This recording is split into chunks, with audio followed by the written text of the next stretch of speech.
Ohayo gozaimasu. Hello, hello, hello. Ooh, ooh, ooh. How are we doing? Literally, I'm like a couple minutes late. There was a couple things just before the stream started. My iPad has no charge. I haven't been here the last few days, and I thought everything was up to board. Usually I set my iPad to charge the day before, or every night anyway. But I came here, I set everything up. I was a good boy. I've done the stream title, I've done the title and everything. And then literally 27 when I usually set the stream up, I realized that the cable that I was using to charge the iPad, which is also sending the signal, when you're using it in the app, I'm using it to stream onto the stream. Stream onto the stream. What a clunky phrase. I realized that when it's transferring data, it's not going both ways. So my iPad died just before the stream started. Let me just get back to this. I need to get the stream up on here. Stream manager. Here we go. So a little bit of a nightmare this morning. I think we will manage. I've got a little bit of a different setup. Is everything all good? Yeah, I got a little bit of a different setup today. I might need to turn the lights off here. Ah, not that one. That's the AC. Wrong remote. This one. Because I'm getting some glare here.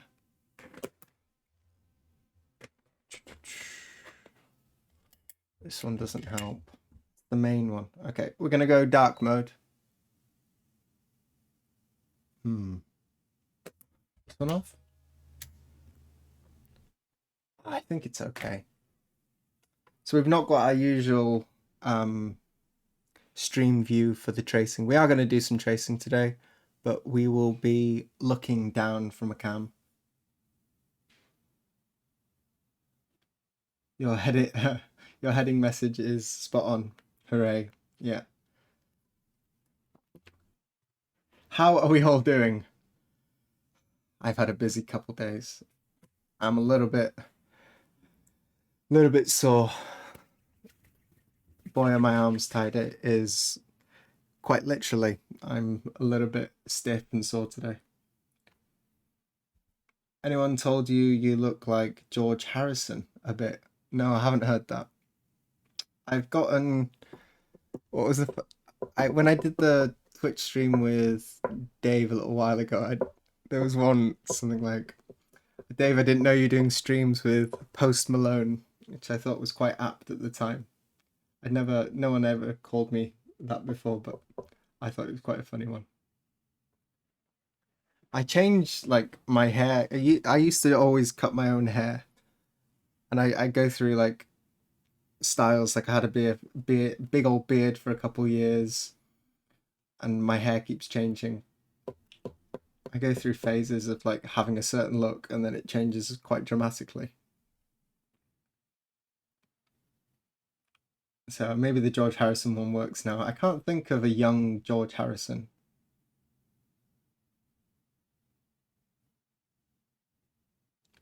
I feel like you look like an alternative adult version of Daniel Radcliffe in the first Harry Potter movies. Okay.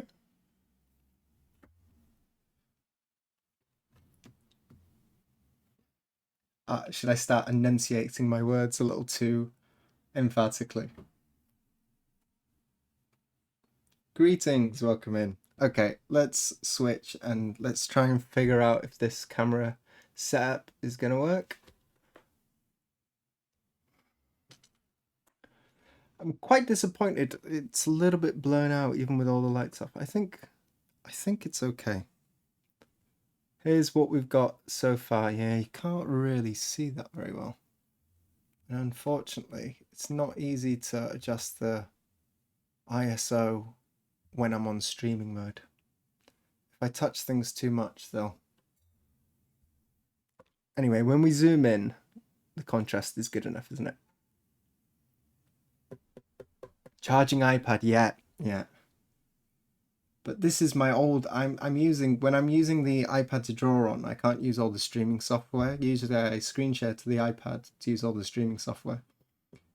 And I have an old Mac, but just the battery doesn't last, and that also wasn't fully charged. So, hopefully everything's okay. Hopefully the iPad doesn't crash. Hopefully we can all see it clear enough, and hopefully the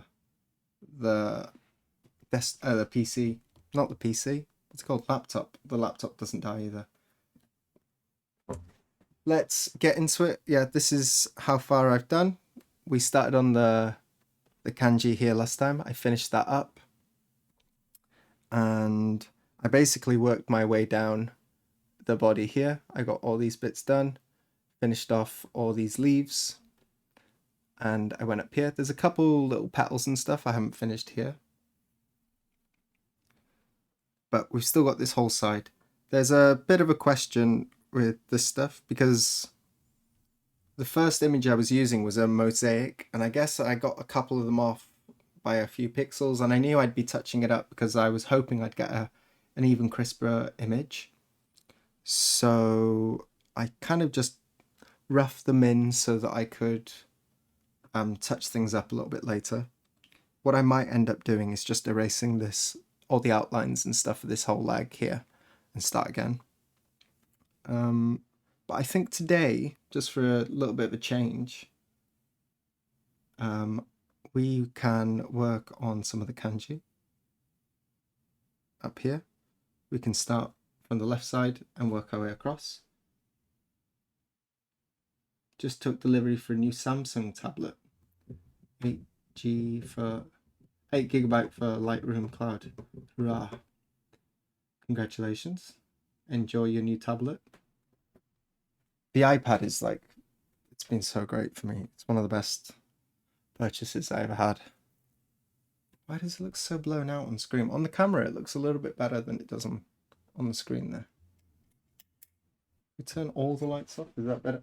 This light's a bit high. Whoosh. It's not changing, is it? Okay. Also, I've messed with the AC now. Give me 1 second to redirect it. Okay. Sorry for all the stuff here. Is this off better? It's just the ISO is too high. We're not getting that much glare now. It's just poor ISO. Don't let it hinder your progress. Yeah, that's a sign to just shut up and move on. Let's get my drawing glove on. Let's get some music going. Let's get going. I almost forgot about the stream this morning, you know. Oh, I do need to pull this a little closer to myself though. Sorry.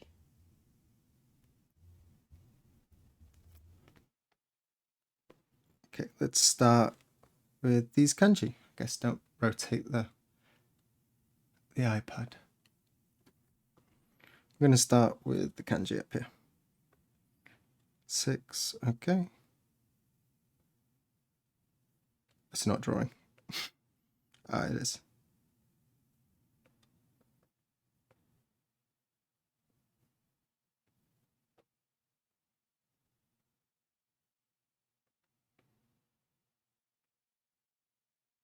To get the sharp corners, I usually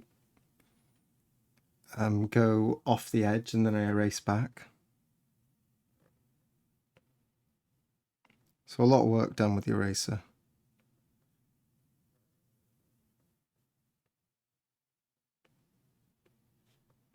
And with the kanji especially, the kagogaki is going to be really important, the outlining the strokes instead of just filling it all in. It'll be really helpful. It's super dark, bright.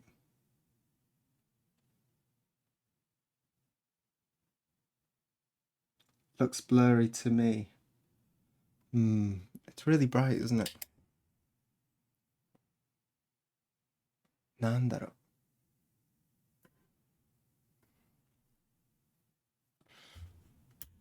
Should we just live in a world of darkness? Let's just... I don't know how much of a difference it makes. Ah, is it maybe the grow lights?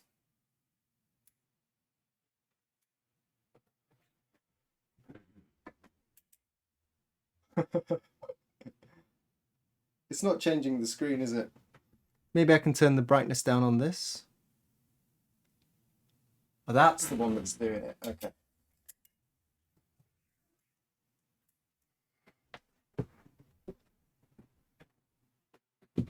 Professionals. We're professionals here. Everything's working fine. Maybe that's better. No, it's not. It's totally not.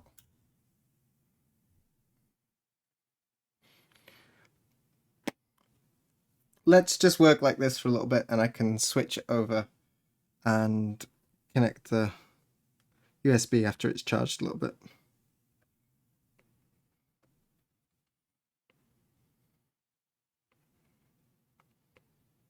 Sorry about all this. It's been a busy few days. I mentioned last stream that I was going to Nagoya with Asaka Sensei.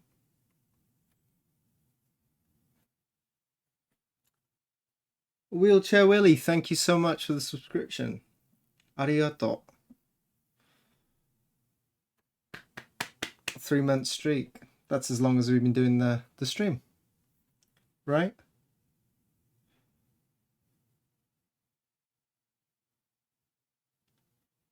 I have to ask, have you tried scanning the kanji rather than tracing? Scanning as in using a magic wand or something. I can't physically scan it because I don't have an original copy.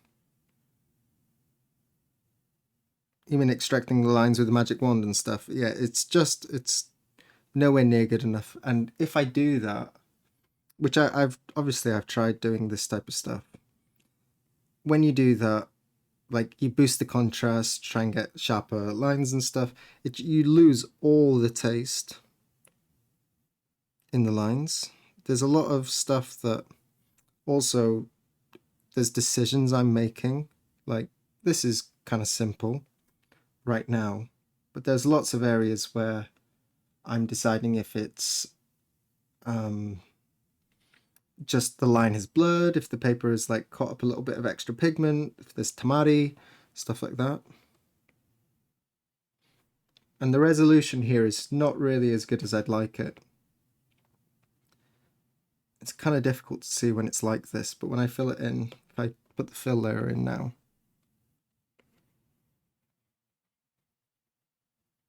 and if I turn it to black, it's even easier. I can come in and like touch these up after. What I often do is I look back and forth. See, I'm getting a bit fat on the bottom there, and I'll taper that in again. But the magic wand is just awful. The block I recently got for the anime project was just magic wand extracted the lines, and it's been the worst experience of my carving career. It's been absolutely terrible. So I wouldn't change a thing about doing this. I don't mind spending like up to a month doing this by hand if it means that I can make a really nice print at the end.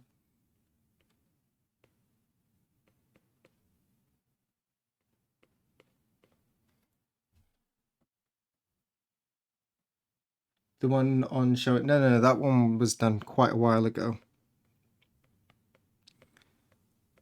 And someone did warn me about like showing that. I said it's okay, but I haven't uploaded it to YouTube yet. I don't know what I'll do about that.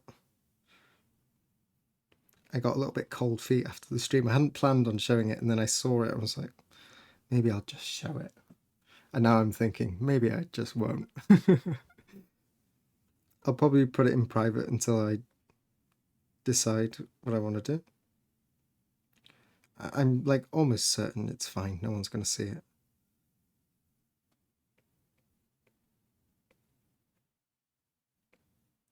Now the one with the, well, they're all kind of like that. They're just extracted really poorly by someone who doesn't understand what they're doing and is lazy, obviously. And we've complained to that publisher about this, and he just says, it's fine. Just give it to your apprentices. I'm like, I will stop working. I'll stop doing it, you know, if it keeps coming in like this poor.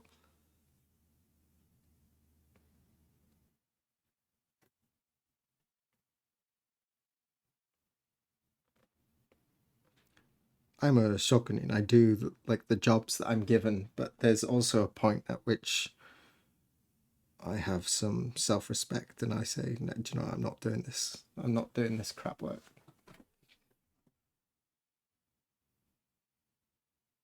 Asuka Sensei is credited as carver, yeah. Which is fine. I was okay working like that before. I think I've reached a point now, like, I'm doing 100% of it. There's no input and there's no like instruction or direction to like, oh, do this better or do like touch this up. There's none of that anymore. I just like, I'm the head carver there. I do all the work, 100% of it. Except this time I'm not doing the color separation. There comes a point where it's kind of like, I'm going to have a future here in Japan as a carver. I think my name should be out there. And he agrees. He's going to talk to the publisher if we can stick my name on it in the future. The last one, the one that I'm currently carving, is already all sold. So that page is already created. So there's no changing that one. But I talked to him Thursday about this type of stuff.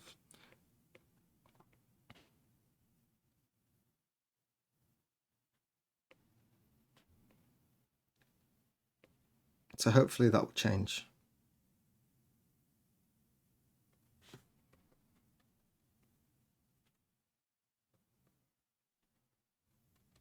In the olden days, the head carver's name went on everything. It's it's a different era now.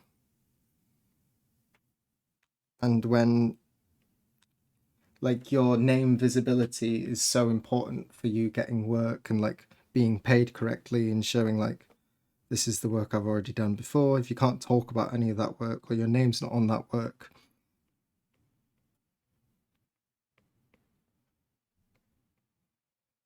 it's not so good. So I think that's actually, that should be part of like a master's role, is to like get the student's name out there when they're happy with the work they're doing and stuff, and it represents good on that. It reflects good on them that like they taught this person to be this good, you know. So my name really should be there, I think. And he agrees. It's just the publisher now.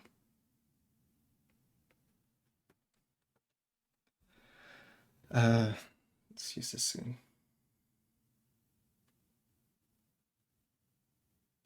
I'm surprised Hanzo has been publishing these kind of ukiyo-e all this time. The main contractor takes the credit. Yeah. Well, that's how it traditionally was. But I'm not so sure that's super relevant into today's age. Moving on up in the world, got to claim your place. Yeah, if I don't like push for that, it'll never happen.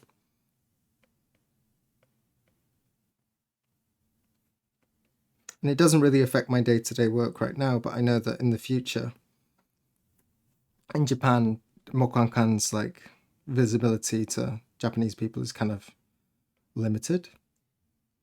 Haven't got a big presence in Japan, and so this is like actual work that I'm doing it for the time being that has almost an exclusively Japanese audience.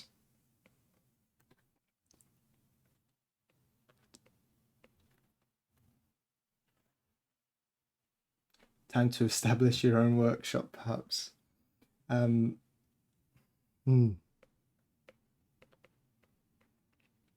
We'll talk about that stuff in the future.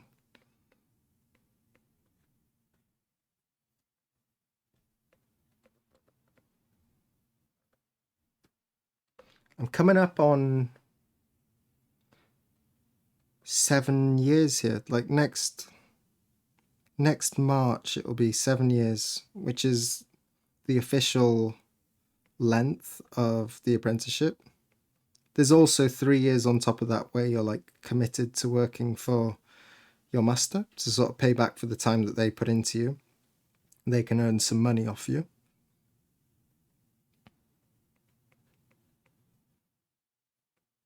But the official like training period, whatever that means, is like coming to an end next year.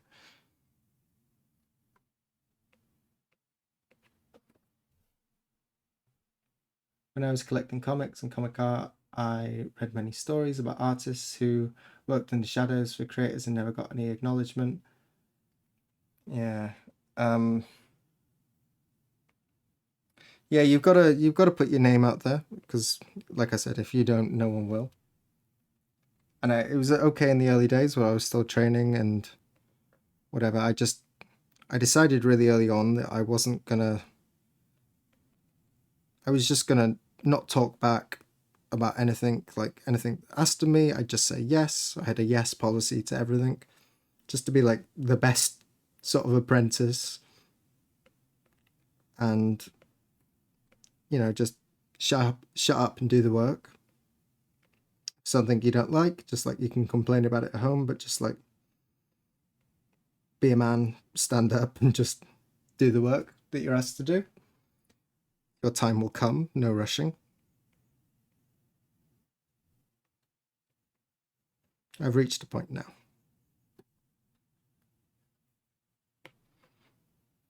Ooh, that's really annoying. It does that often.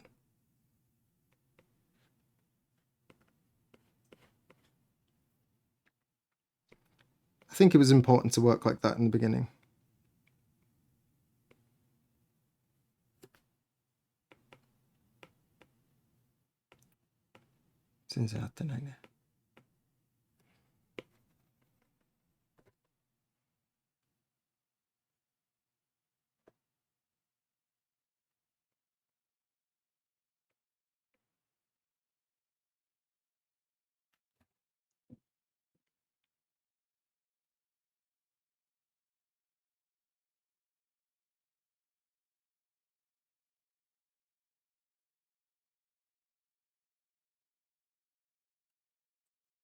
Future project commissions might depend on having your name out there. Yeah. I think that's the point at which I'm at.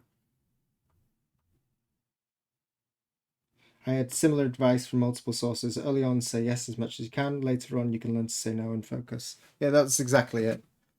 It's just put your best foot forward, be the most helpful, be the best student, like just check your ego at the door, shut up and do the work. I fully believe in that. It's served me well.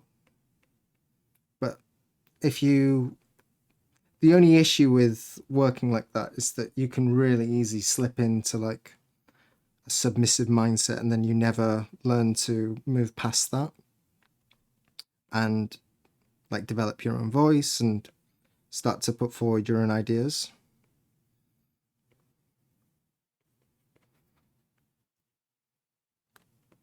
My personality is like, actually, that's not very likely to happen, because I sort of, that's how I was by default, and I forced myself to just like shut up and be quiet and be a good student type of thing. I wasn't a very good student in university or in school even. I would challenge the teachers a lot and stuff. A lot of my teachers were very dumb though.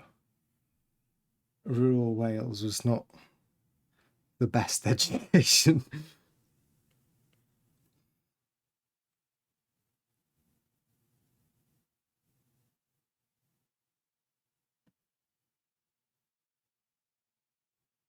Shots fired. The absolute best decision I did for my career was stepping out on my own when my apprenticeship ended. There's a reason that that period of journeying around doing different work was part of the Western craft training, exploring and growing. Yeah, yeah, that's the way to do it.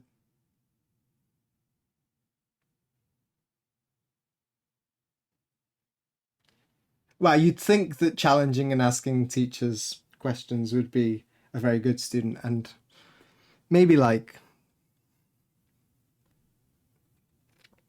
I don't know, less than half, for sure, less than half, maybe like 30% of the teachers thought I was one of their best students and they really loved me.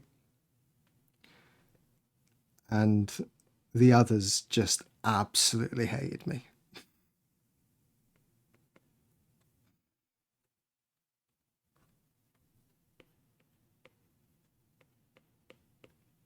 I ended up doing biology, but the biology teacher I had was he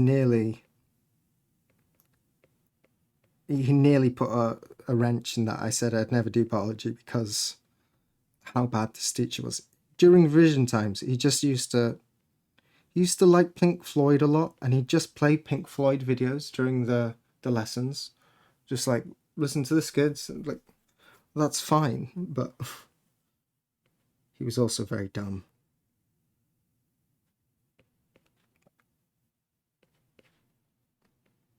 So I used to challenge him a lot, which I get. It's destructive. I was kind of an energetic kid.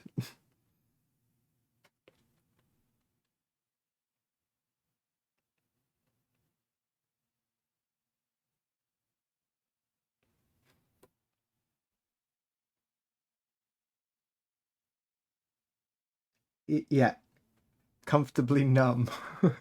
That's the right way to bring it.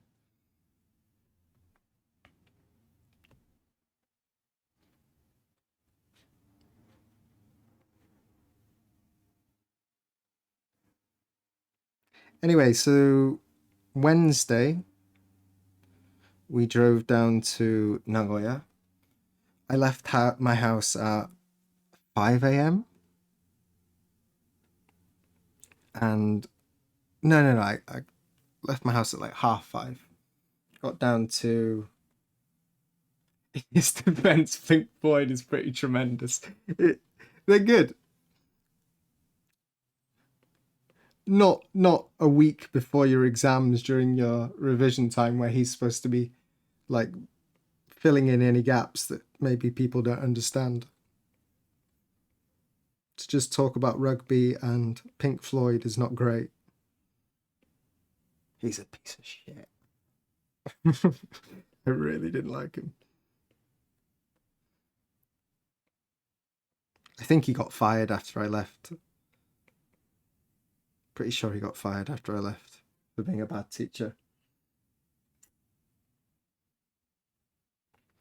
So yeah, I went down to Nagoya. which is 400 kilometers from Shinjuku. We collected wood. Very interesting guy at that lumber mill. I guess a lumber mill is what you'd call it. Very interesting guy. He sort of just... We got there like 12:30 we arrived. And Asuka Sensei called him up and said, "Oh, we're just downstairs." And he said, "It's lunchtime." He said, "Yeah, but we've got a rental and we're not going to make it back in time. Is there any way we can just like do it?" He said, "It's lunchtime. You need to go to the combini or something and just wait like 40 minutes." Jesus Christ. Okay. And then he said, "Oh, I can come and get you 5 minutes before lunchtime ends." And then he rocked up in his little truck thing and didn't really say anything to us, just looked out the window and like nodded gruffly.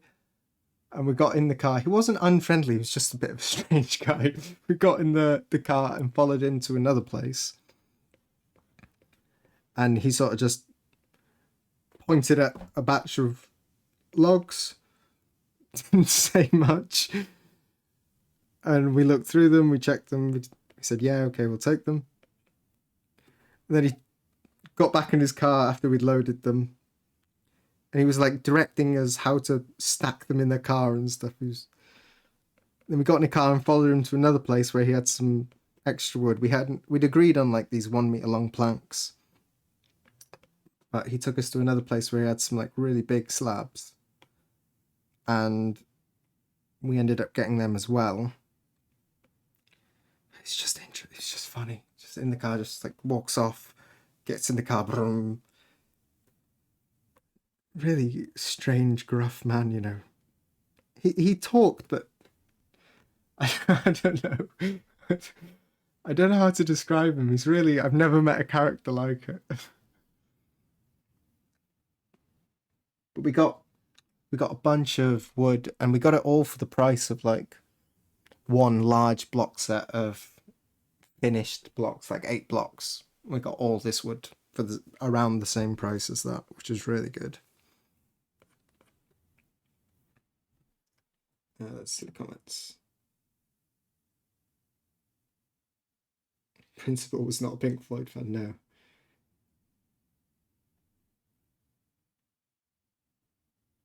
I bet he has a very specific routine. Yeah, he wasn't so angry about the lunch. He just like matter of factly like, no. Cherry shopping, yeah. We went cherry shopping down in Nagoya. This is so on the contrary to everything I heard about Japanese business types. Have I been lied to all this year? Usually it's not like this. That's why it's so jarring, and I'm like, I don't know how to describe it properly, because it's so different from like usually you give your meishi and you sit down and they bring you some tea and you go through and you're like, I like this one, but it wasn't like that at all. Camera's struggling.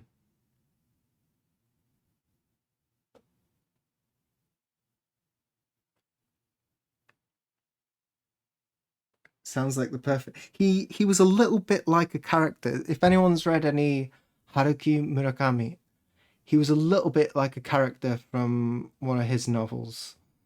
There's a bunch of like weird and wonderful characters there in those novels. He seemed like he'd been taken right out of one of these books. He could write about it much better than I can explain.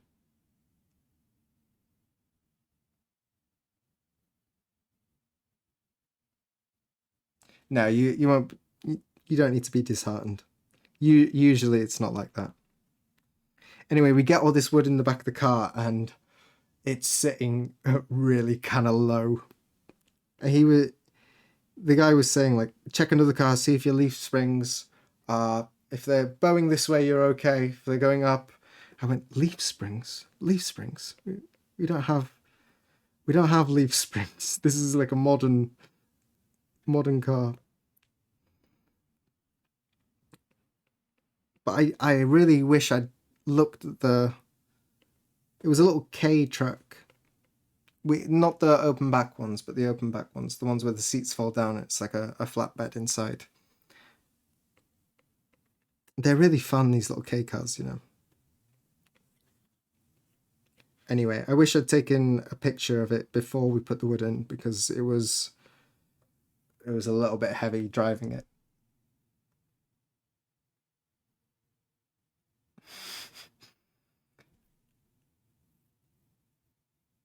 He might have wrecked a few suspensions in his day. Yeah, that's probably what happened.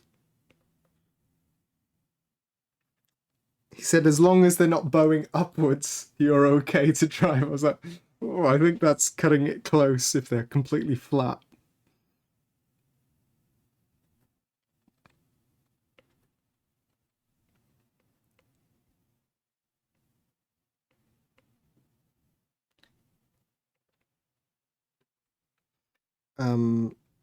Yeah, so leaving there a little bit sketchy, but it was okay in the end. We did get an oil light, sort of like 200 kilometers on the way back. The full trip was nearly 1,000 kilometers that day. It was an absolute slog. It really shouldn't be doing that number of miles in a day. I don't know how much the truckers usually do in a day. It was 900 plus, because we had to, on our way back, drop the wood off in Orme, in Dave's house in Orme, to season the wood.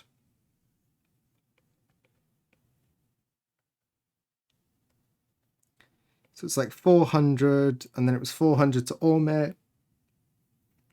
And then I guess it was like just over 100 to get back to Shinjuku. We had a deadline of 10 o'clock. There was a big jam as well on our way back. We got stuck there was a big accident piled up. And so instead of taking the normal highway back, I decided to turn off the highway, because it added like an hour and 40 minutes to our journey on the Navi. So I said, no, I'm not doing this. And we turned off and went through a mountain pass. And I'm quite comfortable on those like windy tight roads. Wales, all the roads are like, a lot of them where I'm from are all single lane, big hedges either side, and you're winding up mountains and stuff. So I feel quite comfortable at them. But the car is like, I don't know what's the classification for K cars. I think it's something like 1,000 cc. 5 hour drive one way. It depends on the traffic. If there's no traffic, you can do it in 4.5. We did 5.5 hours on the way there. Did you get rental insurance? We got a rental car, so the insurance is all included. But yeah, lots of heavy wood. Not enough oil. They hadn't topped up the oil in a while in the car, so the light came on. Those lights come on pretty early though, so we were okay. But the K cars, they really don't have much. 660, is that's how much horsepower you're saying? I'm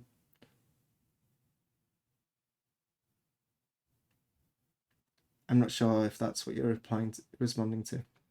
I think it's like 1,000 cc engines or something like that. These really light trucks. And so that with a bunch of really heavy wood in the back, trying to go up a mountain road. If you got the momentum, you can do it. But if someone's in front of you and they slow down, like, it's such a slog. The revs are up here trying to get any sort of momentum going again. It was exciting. But this is already after like how many miles would that been? 400 plus another 150. So this is already after like 550 kilometers driving. So I'm getting a little bit tired now. Reach Orme around 8, all safe, all sound. And then, if anyone's watched Dave's stream, you'll have seen the Ome building. Like, it's got these really steep metal stairs going down to B1, which is where we stored them. And it's pitch black. And Asuka Sensei just turned 660cc. Wow, it's not even 1,000. Jesus. Yeah, Asuka Sensei just turned 74, and I've told him, I'm not doing this with you again in the future. Like, you can come, but like, we're bringing another. If we're getting this much wood, we're bringing someone else young and strong, willing and able. Because going down those stairs, those big slabs, I could have done them by myself, but it would have been sketchy. But he wouldn't let me do it by myself. And I didn't really want him to do it with me. So there was only 4 of those big ones. But we had not very long, because it's still like an hour and a half to get back to Shinjuku from there.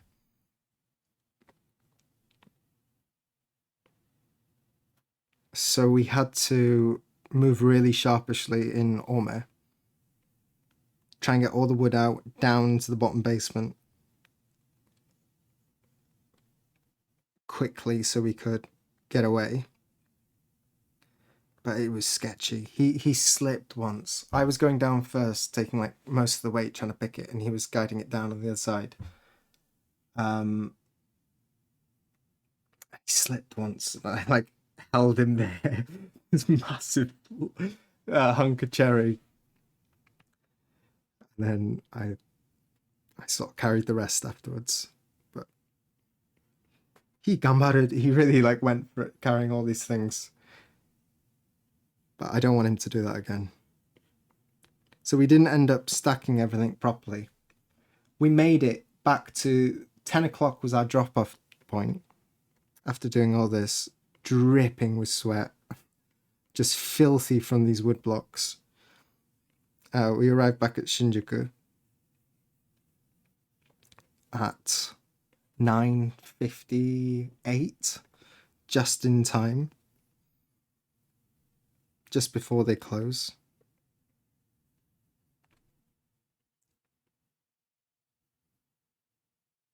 And don't tell anyone, but I was absolutely flying that last bit once all the wood was out.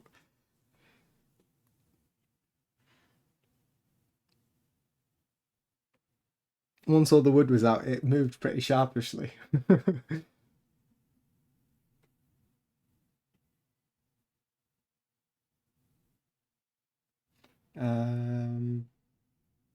We have a K car.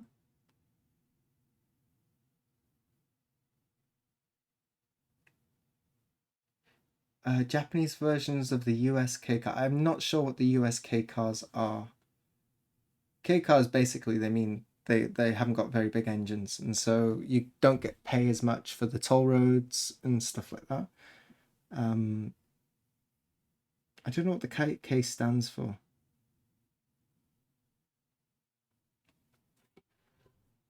But they're fun. They're like little tin cans. I really like them. They're little tin cans, but they're really spacious inside because they don't have any of the like extra bits around the doors and stuff. It's just kind of basic cars. They're good fun.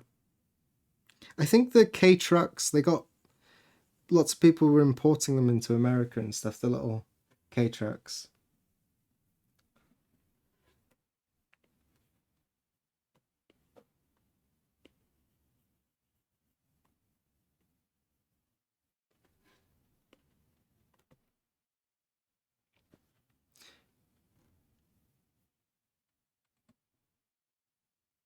Safety features is what they don't have much. Vivid KP, you rented a car here. Did you get a K car when you were here?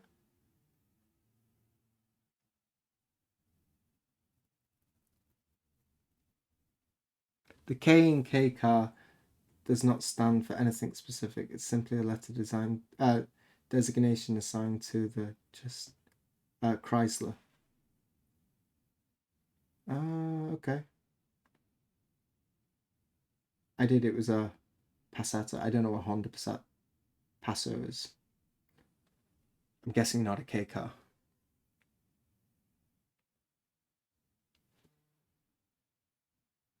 Okay.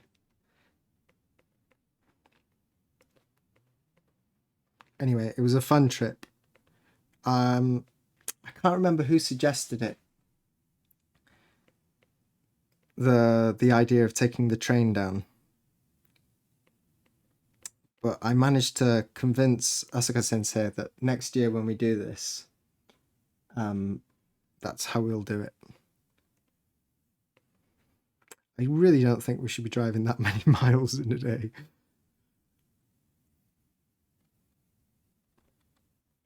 And trying to get all the wood and stuff. So we started stacking them when we were at Ome, but then we dumped them. And then yesterday I went back there. I went in my own car, drove back to Ome, and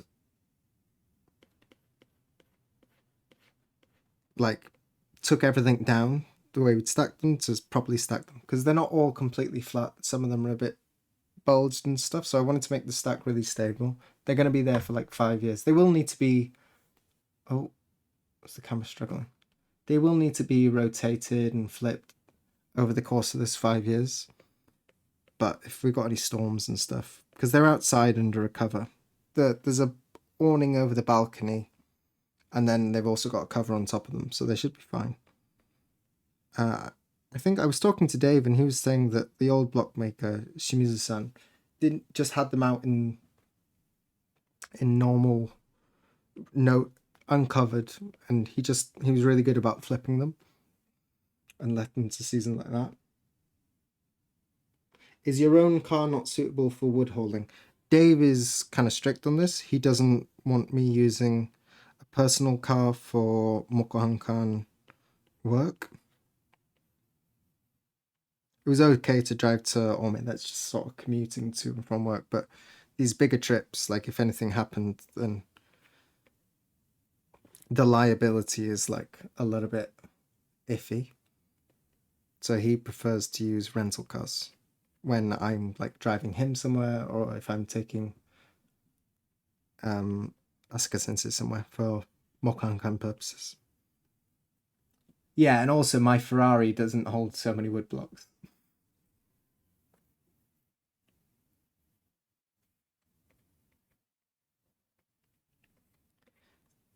So yesterday I went back there, spent a bit of time. It was a much cooler day yesterday, and I thought it was going to be just perfect for doing it.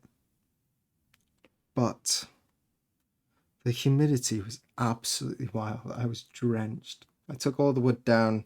A couple of the blocks, the larger ones in particular, we had to cut them with a chainsaw when we were there. So the end grains were exposed, and we need to glue up the ends so they don't dry too quickly and crack. And I made a little, I think it's a 13-minute video, a little vlog style of what I did there. And I put it on my Patreon last night. It's free if you are interested in seeing the work I did yesterday. Like, it's not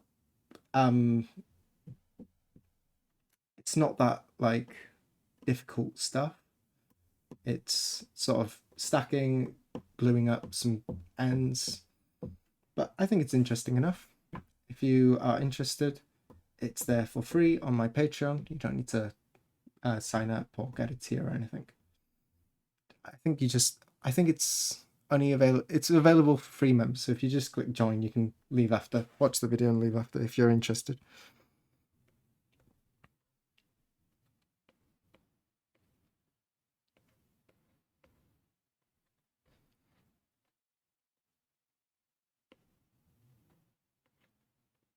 It's good to know that I can make these like little vlog type videos in a day. Film and edit all in a few hours. So much less intensive than my YouTube videos, which I'm releasing, 1 or 2 a year at the moment. This year is not about YouTube. This year is about getting set up on Twitch and organizing my Patreon. Next year, I think I'm going to get more involved in YouTube, start posting regularly. There's a plan.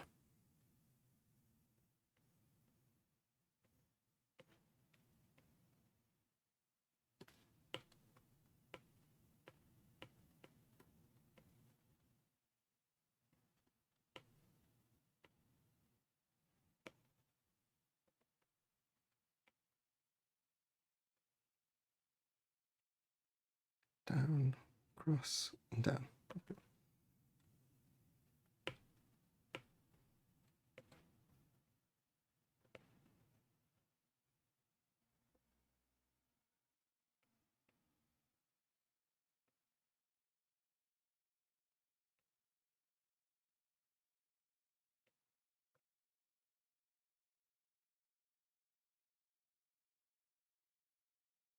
Yeah, Dave's shelves, I showed them at the end of the video, all done and polished. There's still a little bit of room on them. They're not all filled now, which is how it should be really, so there's room to expand.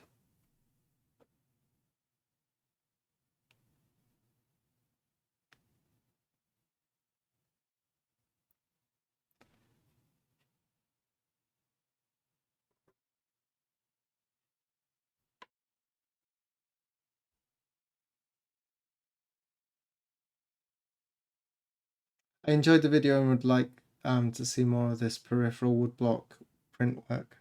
Yeah, I think I'm gonna. There's vlog things are, like I said, much easier to make than a full production YouTube video.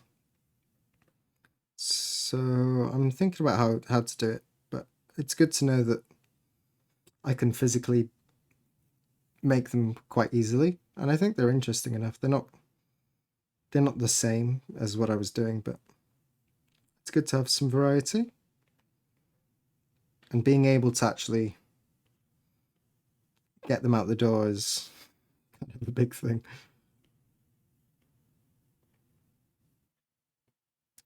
The thing with the main YouTube videos is not only do the videos take a really long time, maybe they don't look like it to you, but I'm not the best editor maybe, but it takes me a really long time to like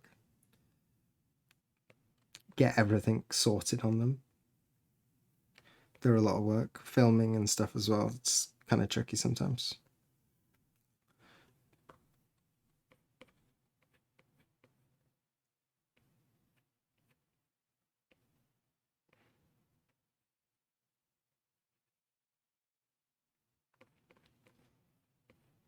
They're kind of little passion projects, labors of love.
Not sure what's going on there. I think it's just an artifact of the knife is chipped a little bit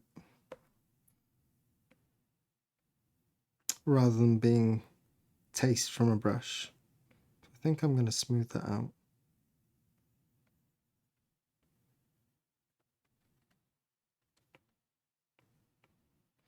Also looks like there's a bit of a flick at the top here, but I don't think that really makes much sense.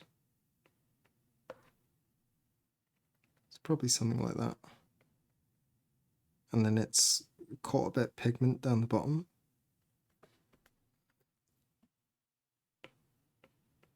These sort of decisions is why it's important to like actually practice with a brush a bit.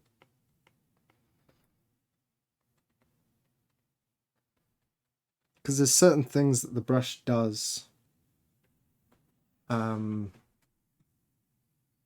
there's things that like that wouldn't happen.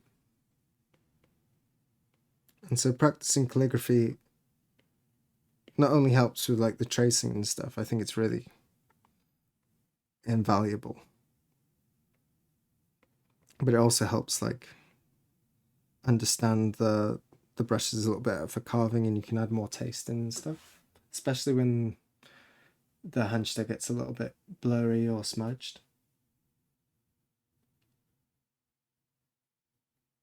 What's this link?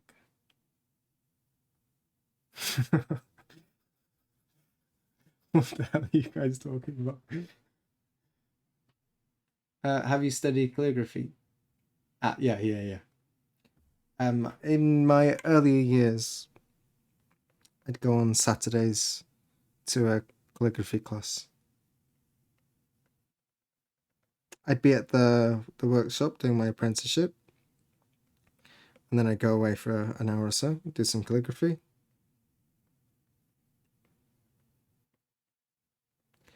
In recent years, I haven't done so much.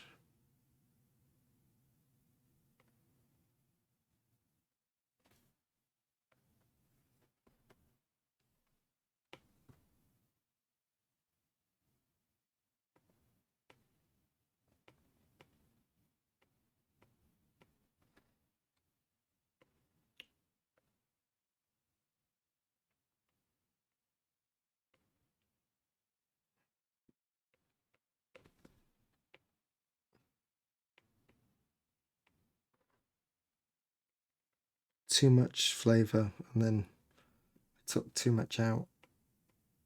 It wiggles down.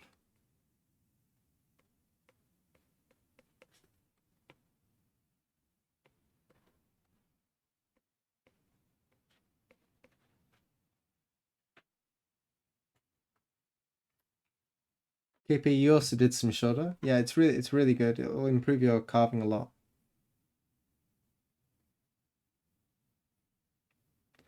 Yeah, you understand how the strokes work. It's really important for that, especially if you're doing tracing as well. Other kinds of shake stuff.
You did shoulder for a 6-week course or so.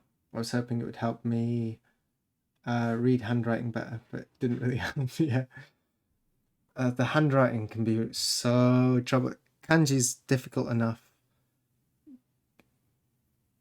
but there's so many different ways. Like at the end of a stroke, you might have like this at the bottom, and that'll just become like this, and that's pretty easy to follow. But what's a good example? Maybe I can find a kanji here.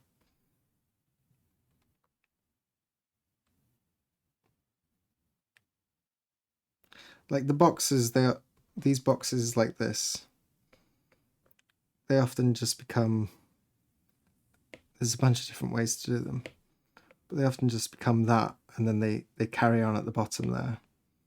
Those are easy enough. It's when there's lots of strokes, and everyone has their own sort of style. There's conventions to how you merge them together. I'm trying to find one that really. Mm,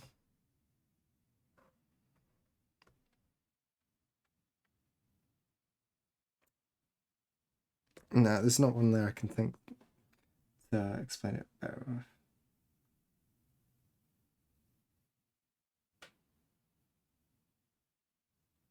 Horse, for example, gets simplified like that sometimes.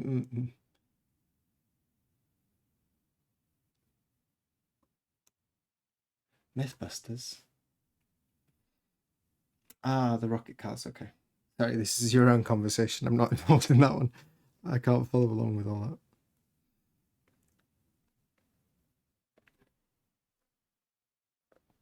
Talking of Mythbusters, if anyone's seen Adam Savage's the YouTube tested, that was sort of the idea I'd like to get to with those vlogs. If I do some more of those vlogs, sort of that free form, take you along on making something. Obviously, he's he's a great presenter. He's like super interesting. He's really good at it. That would be the goal for those types of things.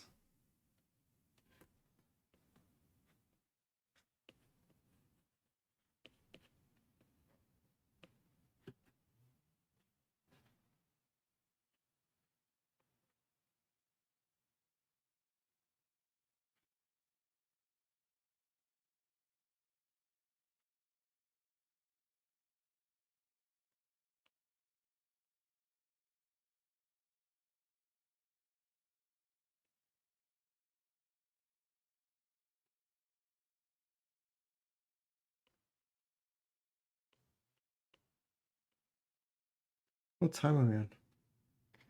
Now.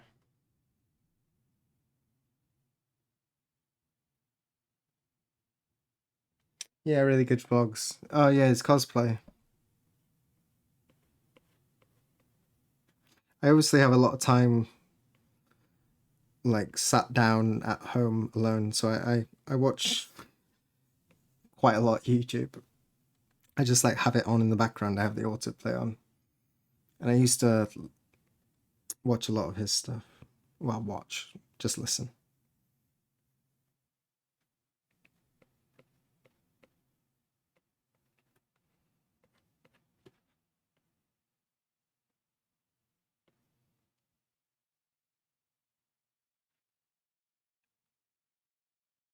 I think he's got sort of the gold standard for presenting, making.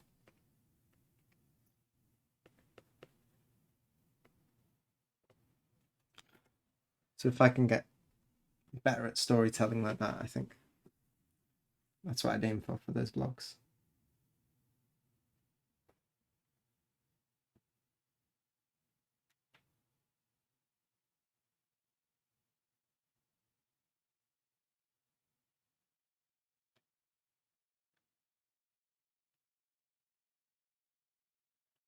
Ref your playlist turn. Looks like you have to sign in for a Spotify account before you can export it to an A list. Into an A music. I don't know what A music is. It's a Spotify list. It's got to change. I'm not really excited about creating like a doc. Oh, Amazon Music.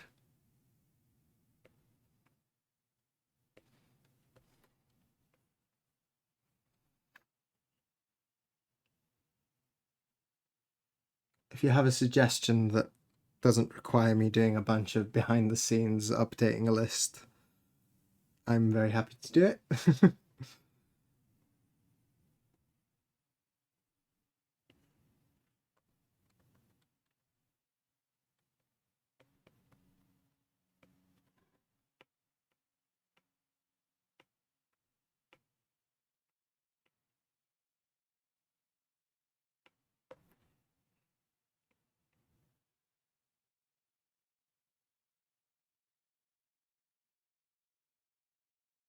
Do I prefer looping background music? No. I use looping stuff on my title cards.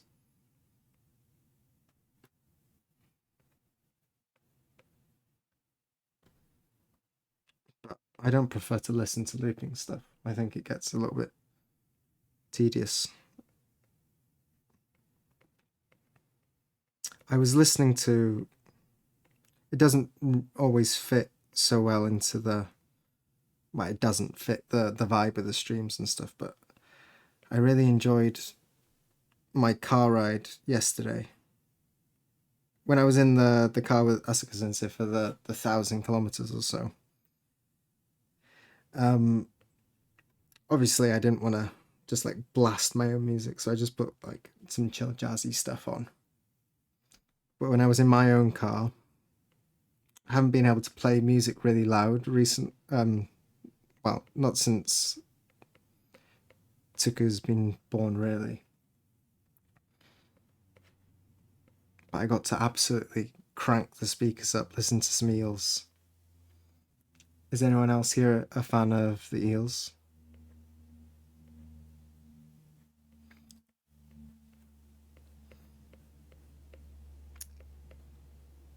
I guess I still say it's my favourite band. But I haven't in a while listened to a lot of Eels. He's so good. I understand why some people aren't the biggest fan of the Eels, but it's like really honest music. Good. I was rocking out in the car, yeah. Proper karaoke session yesterday. It was really fun.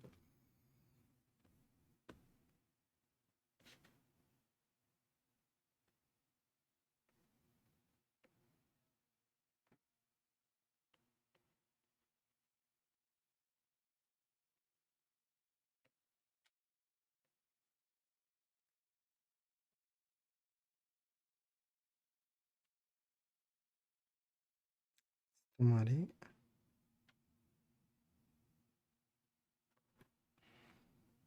In theory, that should just be a single line. That's going to be Tamari there in the middle.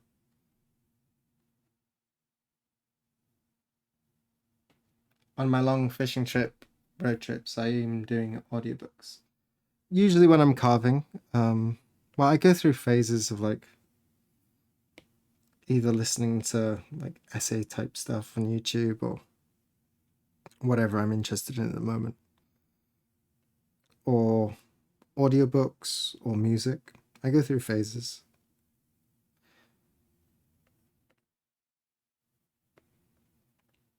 What was the new audiobook I just started? Oh, I haven't started it yet. I just downloaded the Metamorphosis by Kafka. I hadn't really read any, well, listened to. I listen to books now. I hadn't really read any Kafka before. And this year I read the Trial, which I really, really liked. So I looked up another one and I found the Metamorphosis. I'm excited to start that. I love watching YouTube videos for toddlers in a car seat, rocking out to metal music like Metallica. We'll see.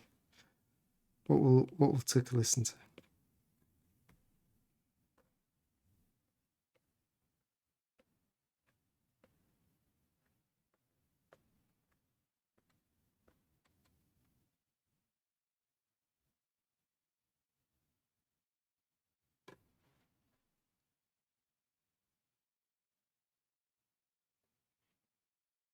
You've managed to simplify the kanji out in actual font.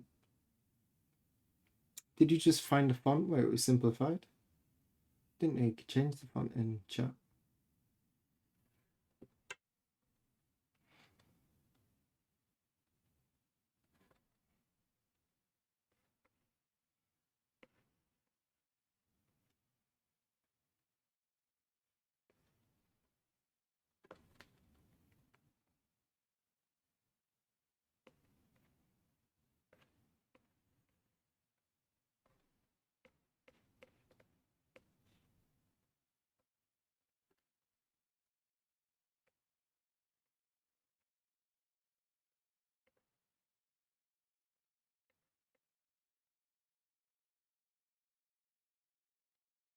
My head getting, I didn't realize my head's getting in the camera. It's also different fonts, you know, different fonts will simplify in different ways the kanji.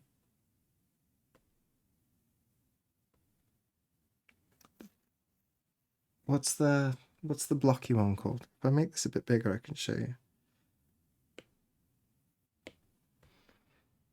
Gyosho is when you get the curly ones. That's when what we're talking about happens.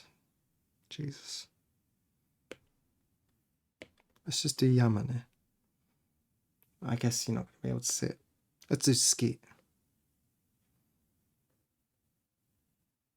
Jesus, that's awful.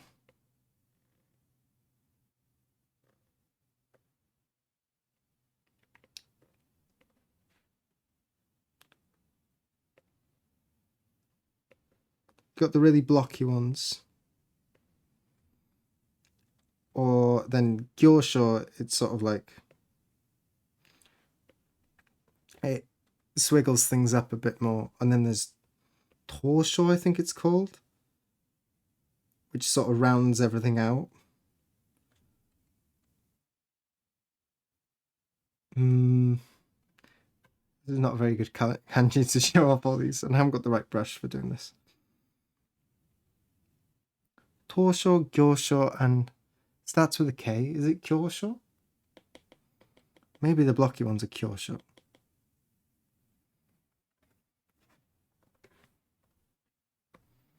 But all the different fonts, they simplify in different ways.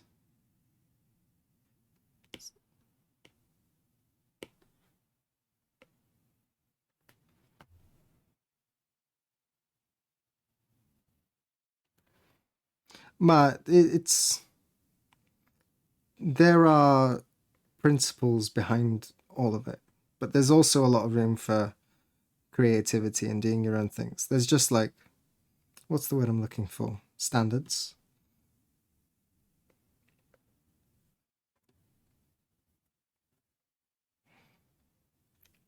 But within that, there's lots of freedom to add your own creativity.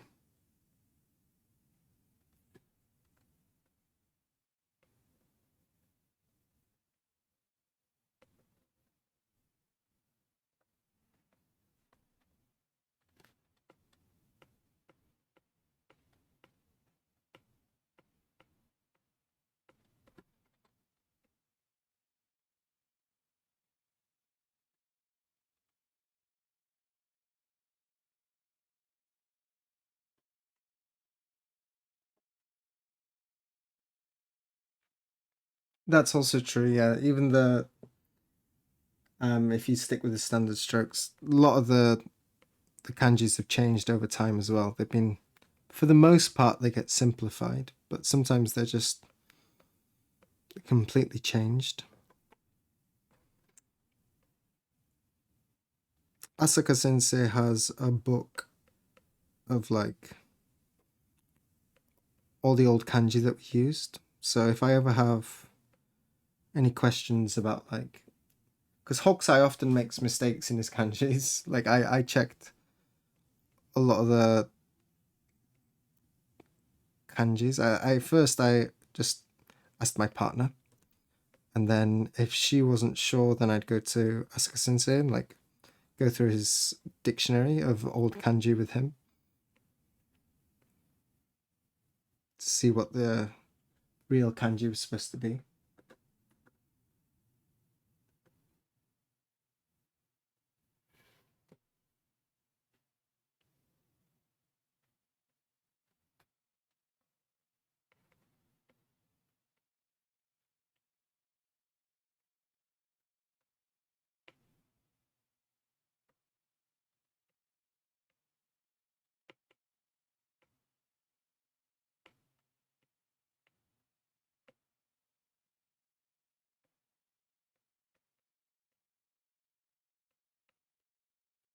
Right now, I don't want to be doing the flicking so much like this.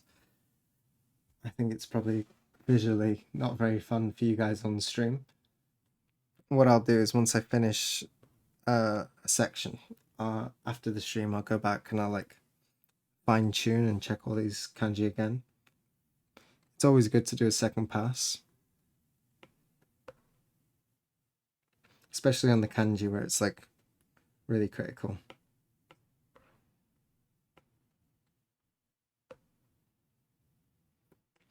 Often when you're working in too close, you don't get a vision of the whole character. And bits that like, where's an example? Okay, like down here, this looks like this is the dark area, it's coming out here, it's pointing. But when you zoom out far enough, you start to get all those little like white occlusions and stuff like that. They disappear. And you get a much better sense of the actual shape. That actually, although it's lighter, it's like coming out here and going up like that. But if you're just zoomed in, you can easily make mistakes. So it's important to look from different perspectives at it.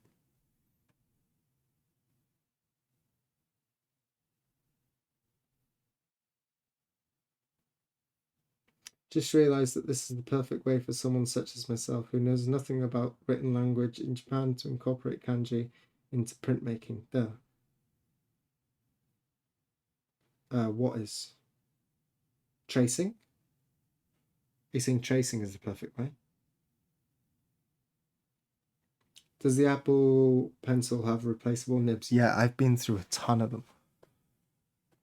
I have a paper-like cover. Well, I tried, there was like an official paper-like, supposed to make it feel like you're drawing on paper. And that one was awful. And I got this different cover that was like an off-brand cheaper one. And it makes the screen feel much nicer. It's got like a little bit of grip. But it does come with like, it makes the screen a little bit abrasive. And so it really chews up tips a lot quicker than the tempered glass. Our links allowed here. Yeah, you can post the link as long as it's within reason. If you start posting funny stuff, I'll boot you. You'll get a couple warnings. No dodgy links, obviously. We're a small channel, so we can self-monitor here at the moment.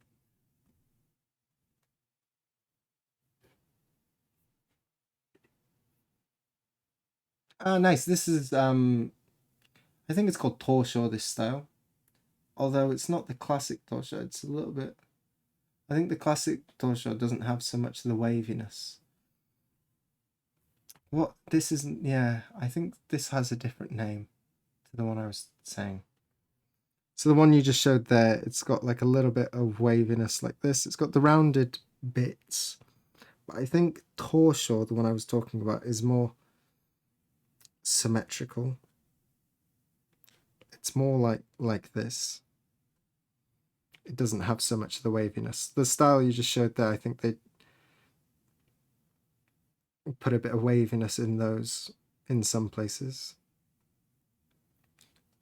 I don't know the name of that. There's so many different styles. Hon. Yeah, that's Hon. Although I haven't really studied any of this, so.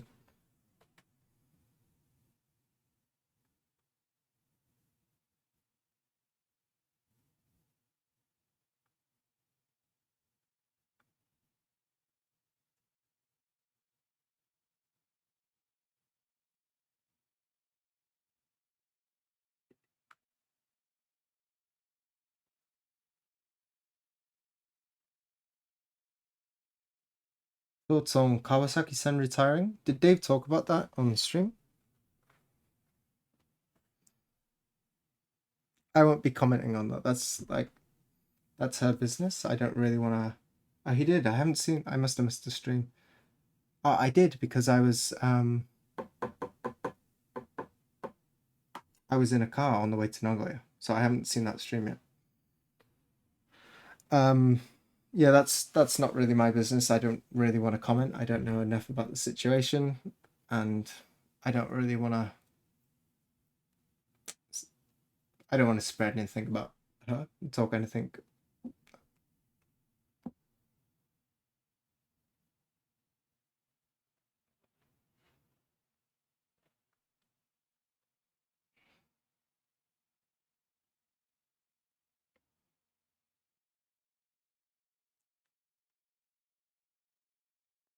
Maybe I can comment after I've seen what Dave said.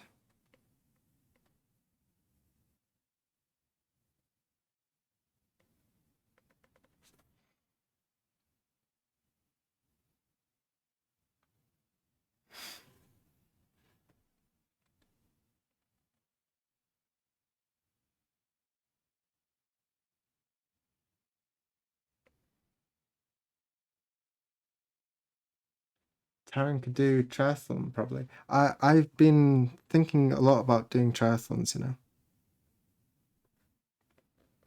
Maybe you were joking, but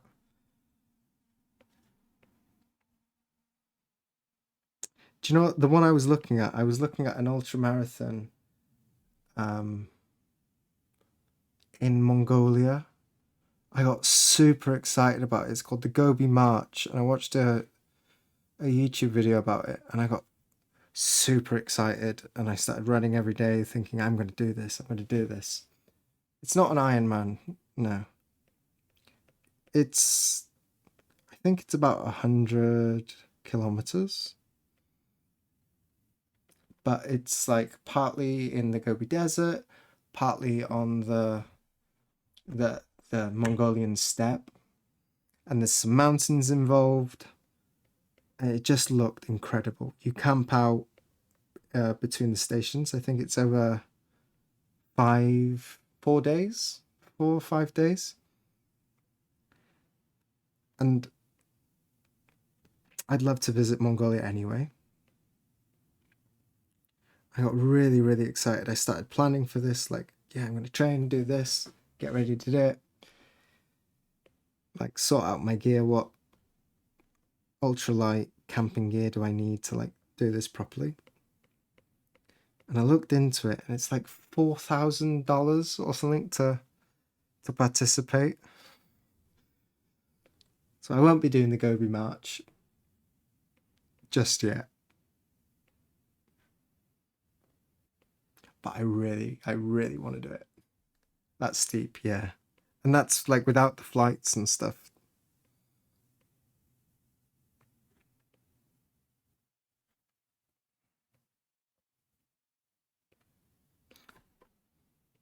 Check it out. There was I think it was I can't remember who was doing it. If I find it, maybe I'll get the link to send you guys to that person's channel I was watching. A really good video. It looks beautiful. I was really sad after that. I'd been like really hyping myself up. I can do it. I can do an ultra. We can do it. Especially when it's like split up like that. I can do an ultra.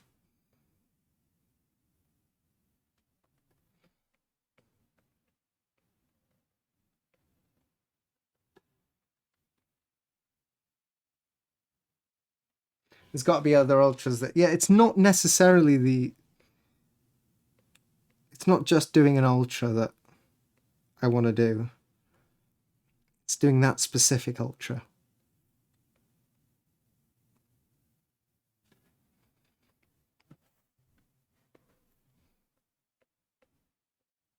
I want to go running in the Mongolian steppe. How cool does that sound?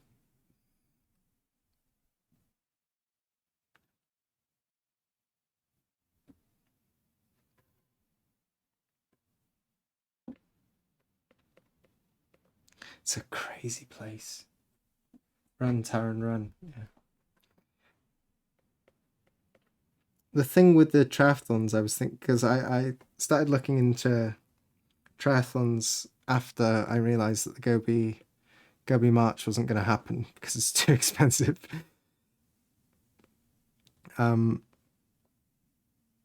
So I started looking into triathlons and getting invested in that. But I'd be doing it on a pista bike, a fixed gear bike, which I wouldn't be really racing anyone else because other people are going to be much faster than me on the bike sections. But that's when I first started swimming because I wanted to practice swimming to do the swimming section.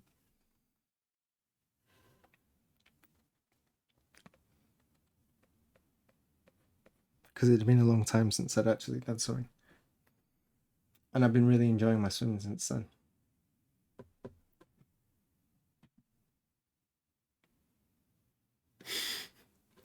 I think probably it's not the Mongolian government that's making that price.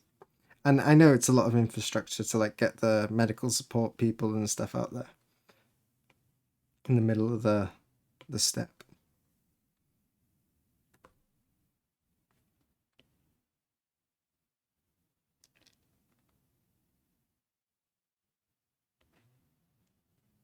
So logistically, I know it's not cheap.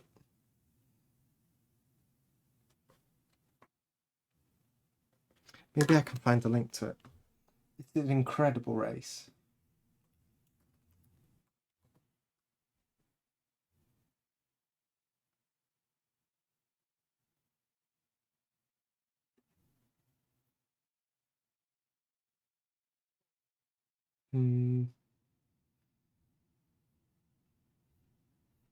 Is this it?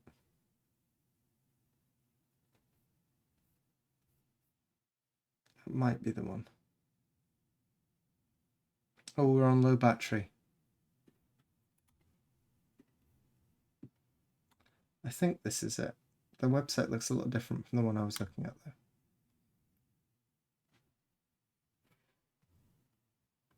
We're nearly over anyway. We just finished this. I'll fill these kanji in, block them out, put it in black and white, have a little look. Then I'll go back and touch a bunch of these lines up.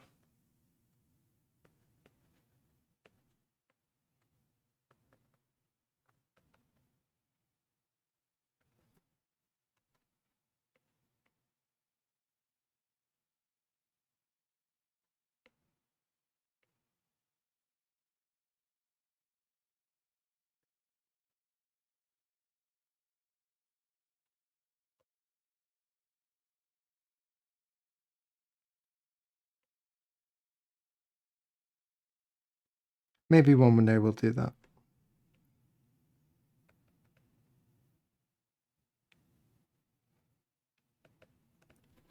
If we somehow included some printmaking into the race, we could maybe do a Kickstarter. Like do an impression or each way stop or something. Get a 4-color print done in between each section.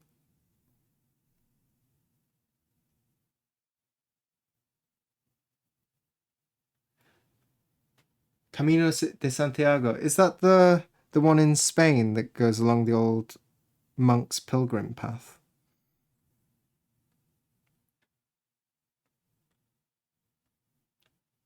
Mongolian Derby, 1,000-kilometer horse race across the Mongolian steppe. Wow. That sounds really fun.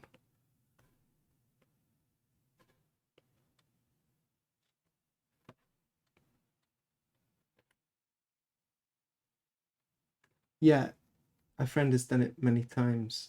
Can you carve when you run? That's the skill set you need. I don't think I can carve well when I run. We could maybe do gomohanga, the rubber stamp ones. Have like a little knife and just like whittle away as we're running.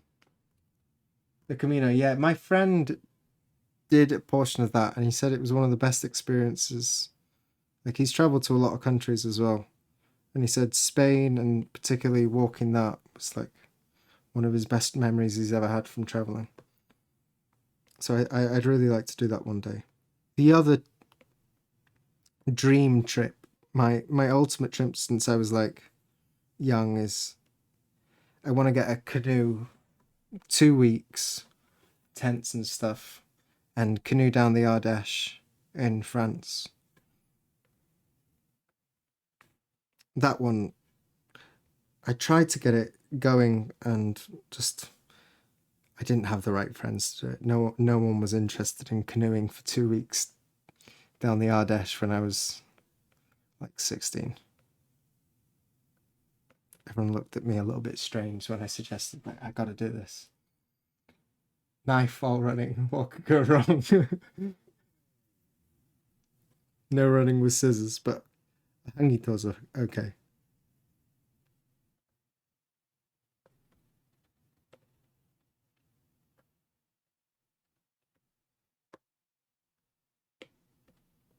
There we go, we got a stab at it.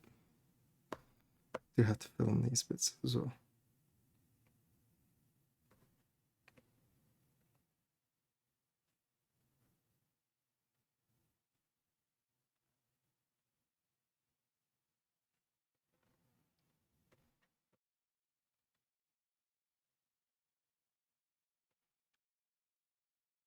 A more reasonable way to include Mokuhanga into the Gobi March would be to do it, make a YouTube video, and then make a print based on the experience. That sounds a lot more reasonable.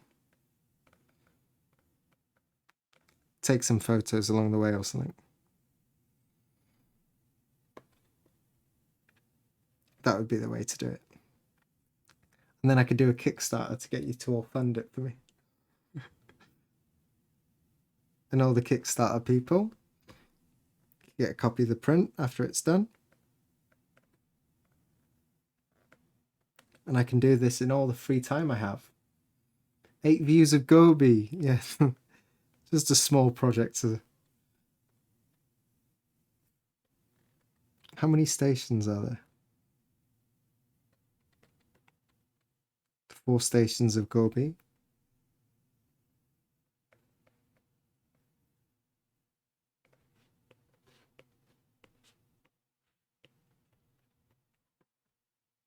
There we go. That's what we've done. I think, yeah, my computer's about to die.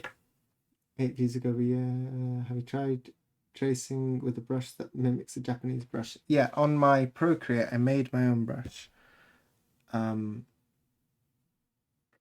that feels a lot more similar. It's not really that important because I'm not actually tracing the lines in one go. If you do that, you remove all the taste. I'm tracing around the lines, so it doesn't really make a difference. If you're talking about the brushes that sort of change opacity and flow rates and stuff like that, they're not useful.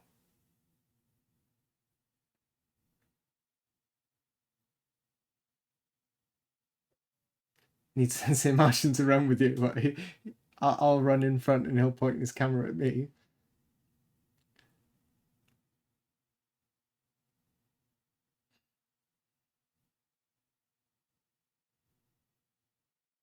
If he's down for a Gobi March ultra marathon, I'd be down. What's the average altitude of the Mongolian steppe? I'm not sure. Anyway, I think we're good. Thanks for the stream. Yeah, thank you all. Let me just see if we can get a little raid going here. Following who is online. Oh, we got a few people. Should we go to... We got a couple options. We got Knotbush, we went to before, who does models. We've got Amublu, who makes like yarny stuff. And we've got Jay Rensler. He's not quite up yet. He's only just started. If he's making woodblocks today, that'd be really good. because I've just been tracing all stream. Not so fun.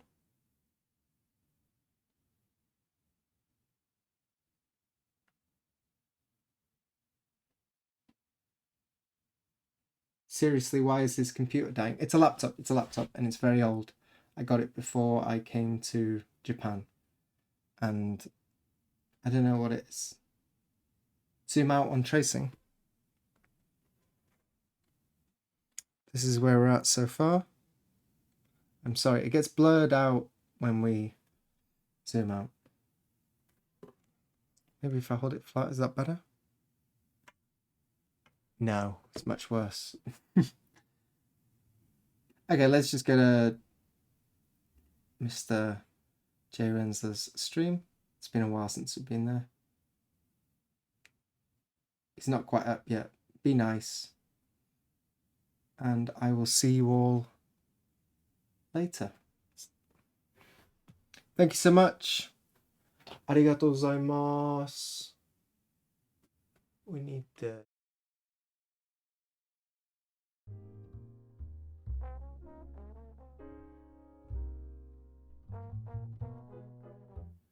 I clicked that a little quick. I'm sorry. Have fun.